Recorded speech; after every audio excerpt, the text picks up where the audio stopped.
ಇಂಥದ್ದೊಂದು ಘಟನೆ ನಡೆದಿದೆ. ಸೊ ಮೆಲ್ವಿನ್ ರಿಲೇಟಿವ್ ಕೂಡ ಮತ್ತು ಫ್ರೆಂಡ್ ಕೂಡ ಅಂತ ಹೇಳಿ ಹೇಗಿದ್ದ, ಯಾವ ಥರ ಇದ್ದ? ಅಂದರೆ ಅವನಿಗೆ ಮೃದು ಸ್ವಭಾವದವ, ಅಂದರೆ ನನ್ನೊಂದಿಗೆ ಎಲ್ಲ ಚೆನ್ನಾಗೇ ಇದ್ದ. ನಾವು ಚಿಕ್ಕಂದು ಒಟ್ಟಿಗೆ ಆಟ ಆಡ್ತಾಯಿದ್ವಿ. ಅಂದರೆ ಹಾಗೇನು ಇಷ್ಟೊಂದು ವೈಲ್ಡ್ ಆಗುವಂಥದ್ದು ಹೀಗೆ ಹಾಗೇನು ಅವರು ಇರಲಿಲ್ಲ. ನನಗೆ ಬೆಳಿಗ್ಗೆ ಇನ್ನೊಬ್ಬ ಸ್ನೇಹಿತ ಇದ್ದ ನಮ್ಮ ಗ್ರೂಪಿನವನೇ. ಅಂದರೆ ಮುಂಚೆ ನಾವೊಂದು ಚಿಕ್ಕ ಗ್ರೂಪ್ ಇತ್ತು ಕ್ರಿಕೆಟ್ ಆಡಲಿಕ್ಕೆ. ಹಾಗೆ ಅವನು ನನಗೆ ಬೆಳಿಗ್ಗೆ ಕರೆದ. ಅಂದರೆ ನಾನು ಎದ್ದು ಆಫೀಸ್ ಕೆಲಸ ಎಲ್ಲ ಆಗಿ ನೈಟ್ ಶಿಫ್ಟ್ ಇತ್ತು, ಎದ್ದು ಕಾಲ್ ಮಾಡಿದರು. ಆವಾಗ ಹೇಳಿದರು ಅವನ ಅಮ್ಮನಿಗೆ ಹೊಡೆದಿದ್ದಾನೆ, ಅಮ್ಮ ಕಾಣುವುದಿಲ್ಲ ಅಂತೇಳಿ. ಹಾಗೆ ನಾನು ಇಲ್ಲಿಗೆ ಬಂದೆ ಬೇಗ ಓಡಿ.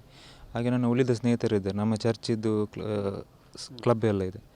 ಹಾಗೆ ನಾನು ಅವರನ್ನು ಕರೆದು ನಾನು ಬಂದೆ. ಅಷ್ಟರಲ್ಲಿ ಪೊಲೀಸ್ ಕೂಡ ಬಂದರು, ಪರಿಚಯ ಪೊಲೀಸರಲ್ಲಿದ್ದರು. ಹಾಗೆ ನಾವು ಬಂದು ಅವರು ಪರ್ಮಿಷನ್ ಕೊಟ್ಟ ಮೇಲೆ ನಾವು ಬಾಗಿಲು ಹೊಡೆಯಲಿಕ್ಕೆ ಟ್ರೈ ಮಾಡಿದೆ. ಆವಾಗ ನಮಗೆ ಕರೆಕ್ಟ್ ಗೊತ್ತಿರಲಿಲ್ಲ ಅಂದರೆ ಏನು ಆಗಿದೆ. ಒಳಗಡೆಯಿಂದ ಲಾಕ್ ಆಗಿತ್ತು, ಅವನಿರಲಿಲ್ಲ. ಮತ್ತು ಅವರು ನೆರೆಕರೆಯವರು ಮುಸ್ಲಿಂ ಹುಡುಗರಿದ್ದರು, ಅವರು ಕೂಡ ಹೇಳಿದರು ಈಗೀಗ ಆಗಿದೆ, ರಾತ್ರಿ ಎಲ್ಲ ಎಂಥ ಎಲ್ಲ ಕೆಲಸ ಆಗಿದೆ ಅಂತ ಕಾಣ್ತದೆ ಅಂತೇಳಿ. ಮತ್ತು ಪೊಲೀಸ್ ಪರ್ಮಿಷನ್ ಸಿಕ್ಕಿತು. ಮತ್ತು ನನಗೆ ನಮ್ಮ ಚರ್ಚಿದು ವಾಳೆ ಉಂಟು, ಅಲ್ಲಿ ಒಬ್ಬರು ಹೇಳಿದರು ಅವ ಹೀಗೆ ನಮ್ಮ ಜಂಕ್ಷನ್ ಹತ್ರ ಹೋದ ಅವನೊಂದು. ಹಾಗೆ ನನ್ನ ಹತ್ರ ಪೊಲೀಸು ನನ್ನನ್ನು ಕರ್ಕೊಂಡು ನಾವು ಅವರನ್ನು ಹುಡುಕ್ಲಿಕ್ಕೆ ಹೋದೆವು. ಮತ್ತು ಗೊತ್ತಾಯಿತು ಒಂದು ರಿಕ್ಷಾದಲ್ಲಿ ಹೋದರು ಅಂತ. ಹಾಗೆ ನಮ್ಮ ಇನ್ನೊಬ್ಬರ ಸ್ನೇಹಿತರದ್ದು ಕೇಳುವಾಗ ರಿಕ್ಷಾ ಯಾರದಂತ ಗೊತ್ತಾಗಿ ಅವ ಎಲ್ಲಿಗೆ ಮಂಗಳೂರು ಸೈಡಲ್ಲಿ ಹೋಗಿದ್ದಾನೆ ಅಂತ ಗೊತ್ತಾಯಿತು. ಮತ್ತು ಇನ್ನೊಬ್ಬ ಫ್ರೆಂಡ್ ಹೇಳಿದರು ಅವ ಕುಂದಾಪುರ ಸೈಡ್ ಹೋಗಿರೋ ಚಾನ್ಸ್ ಇದೆ ಅಂತೇಳಿ. ಹಾಗೆ ಮತ್ತು ಅವನಿಗೆ ಗೊತ್ತಿರಲಿಲ್ಲ ಅಂತ ಕಾಣ್ತದೆ, ಮೊಬೈಲ್ ಆನ್ ಆಫ್ ಆಗ್ತಾಯಿತ್ತು. ಹಾಗೆ ನಾವು ಹಾಗೆ ನಂಬರೆಲ್ಲ ಕೊಟ್ಟು ಪೊಲೀಸ್ ಟ್ರ್ಯಾಕ್ ಮಾಡಿದರು.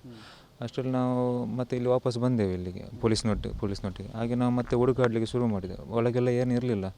ಪೊಲೀಸ್ ಪರ್ಮಿಷನ್ ತಗೊಂಡೆ ನಾವು ಬಾಗಿಲೆಲ್ಲ ಓಪನ್ ಮಾಡಿದ್ವಿ. ಮತ್ತು ಹೊರಗಡೆ ಆಚೆ ಕಡೆಗೆ ಹೋಗುವಾಗ ಅಲ್ಲಿ ನಮಗೆ ಇದು ಸಿಕ್ಕಿತು, ಎಂತ ಮೆಟ್ಟು. ಹಾಗೆ ನೋಡುವಾಗ ಪೊಲೀಸ್ ನೋಡಿದರು. ಅದು ಸ್ವಲ್ಪ ಕೆಲವು ನೋಡುವಾಗ ಪೊದೆಯಲ್ಲಿ ಬಾಡಿ ಸ್ವಲ್ಪ ಸುಟ್ಟ ರೀತಿಯಲ್ಲಿ, ಅರೆಬರೆ ಸುಟ್ಟ ರೀತಿಯಲ್ಲಿ ಇತ್ತು. ಅದರ ನಂತರ ನಾವು ಎಲ್ಲ ಊರಿನವರಿಗೆಲ್ಲ ತಿಳಿಸಿ ಮತ್ತು ಅದರ ಮುಂದಿನ ಕಾರ್ಯಗಳನ್ನ ಮಾಡಿದ್ದೇವೆ. ಹಾಗೆ ನಾನು ಮತ್ತು ಮುಸ್ಲಿಮ್ ಸ್ನೇಹಿತರು ಯಾರು ಪೊಲೀಸಿಗೆ ಕರೆದಿದ್ದರು ಅವರೆಲ್ಲ ಹೋಗಿ FIR ಎಲ್ಲ ಮಾಡಿ ಇದು ಮಾಡಿದರು. ಅಂದರೆ ಅವನು ಹೀಗೆ ಮಾಡಲಿಕ್ಕೆ ನಂಬಲಿಕ್ಕೆ ಆಗೋದಿಲ್ಲ. ಅಂದರೆ ಅವರಿಗೆಲ್ಲ ತಾಯಿ ಮೇಲೆ ಪ್ರೀತಿ ಇತ್ತು. ಹೀಗೆ ಹಾಗೆ ಕುಡಿದ ಮತ್ತಿನಲ್ಲಿ ಮಾಡಿದ ಗೊತ್ತಿಲ್ಲ. ಕುಡಿಯೋ ಅಭ್ಯಾಸ ನನ್ನೊಂದಿಗಿರುವಾಗ ಅವನು ಕುಡಿಯೋ ಅಭ್ಯಾಸ ಇರಲಿಲ್ಲ.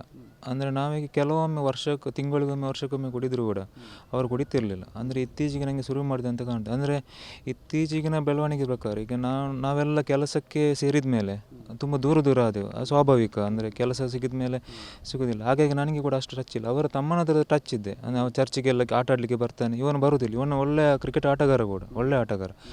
ಹಾಗೆ ಅವನು ಕ್ರಿಕೆಟ್ ಆಡಲಿಕ್ಕೆ ಕರೆದಾಗ ಕೂಡ ಬರ್ತಿರಲಿಲ್ಲ. ಹಾಗೆ ನಾವು ಒತ್ತಾಯ ಮಾಡ್ತಿರಲಿಲ್ಲ. ಹಾಗೆ ನನಗೆ ಗೊತ್ತಿಲ್ಲ, ನನಗೆ ನಿನ್ನೆನೇ ಗೊತ್ತದ ಅವನು ಕುಡಿಯೋ ಅಭ್ಯಾಸ ಇದೆ, ಇದು ಸರಿಯಾಗಿ ಕೆಲಸಕ್ಕೆಲ್ಲ ಹೋಗೋದಿಲ್ಲ ಅಂತ. ಹಾಗೆ ಕೂಡ ಒಂದು ಸುದ್ದಿ ಬಂತು. ಹಾಗೆ ಅದು ಆಗಿರ್ಲಬಹುದು, ಅಂದರೆ ಕುಡಿಯಲಿಕ್ಕೆ ಕಾರಣ ಇರಲಿಲ್ಲ.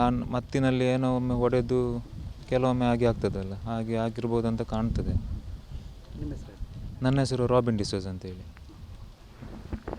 ಪೊಲೀಸವರು ಏನು ಹೇಳ್ತಾರೆ? ಪೊಲೀಸವರು ಅದೇ ಹೇಳಿದ್ರು,